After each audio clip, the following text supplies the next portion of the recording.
Let's talk about something huge that's happening right under our noses. And no, I'm not talking about some small tweak to the stock market or a fancy new banking app. We're looking at a fundamental recalibration of money itself.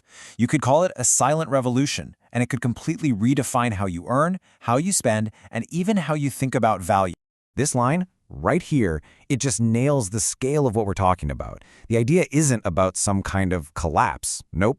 It's about a deliberate, calculated redesign of the very foundation of our entire global financial system. And look, this is not science fiction. Not at all. This is a conversation that is happening right now, in the real world, in central banks and government forums all across the globe. So, to really get what this recalibration means, we have to start with the core technology that's driving this whole thing. So, let's get into it. A silent revolution. We're talking about a move from the cash in your wallet to a digital pulse. But what is this new financial pulse? Well, it really all boils down to one single concept that, honestly, promises to change everything. Okay, so you're probably thinking, wait a minute, I already use digital money. I tap my card, I use my phone. And you're right, but here's the crucial difference. The money in your banking app today, that's basically just an IOU from a private commercial bank. A CBDC is something totally different.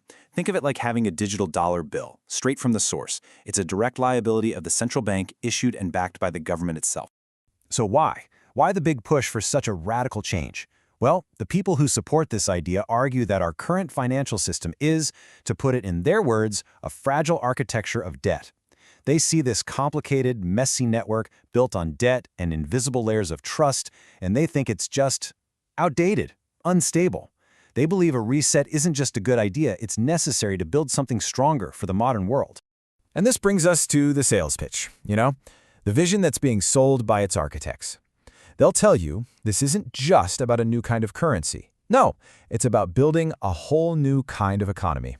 One they promise will be way more efficient, much more fair, and a lot more stable for every single one of us. And when you look at the list of proposed benefits, it's pretty compelling. I mean, just imagine a world with zero transaction delays. A world where literally anyone with a phone has full access to the financial system, which would basically end the whole idea of being unbanked.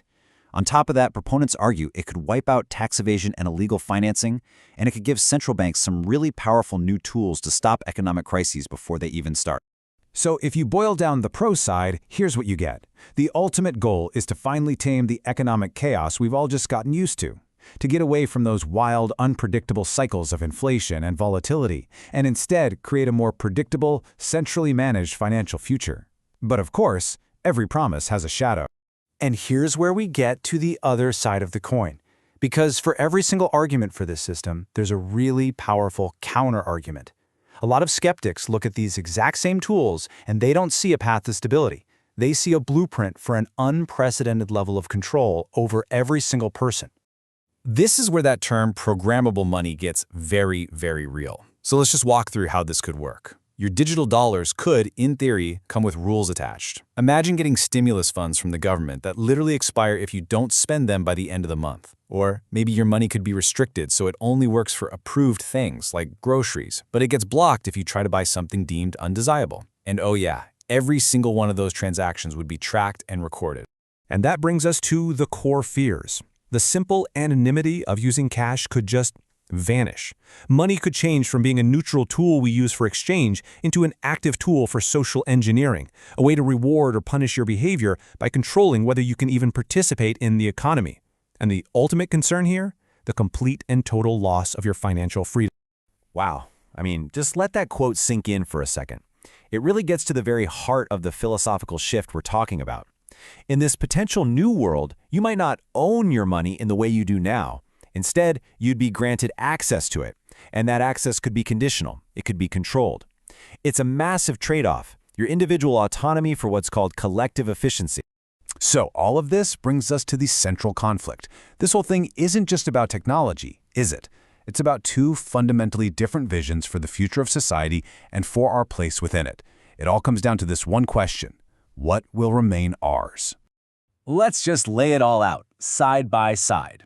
On one hand, you have the world we know, a world with anonymous cash, with individual ownership, where money is just a simple way to exchange value. And on the other hand, you have this proposed new order, traceable currency, collective access, and money as a potential medium of, well, control. So the bottom line is, we are standing at a crossroads. This silent revolution, it's poised to completely change the very definition of money. It would stop being a simple, passive number sitting in an account and become an active, intelligent tool. A tool with its own set of rules and its own objectives. Which of course leaves us with the most important question of all.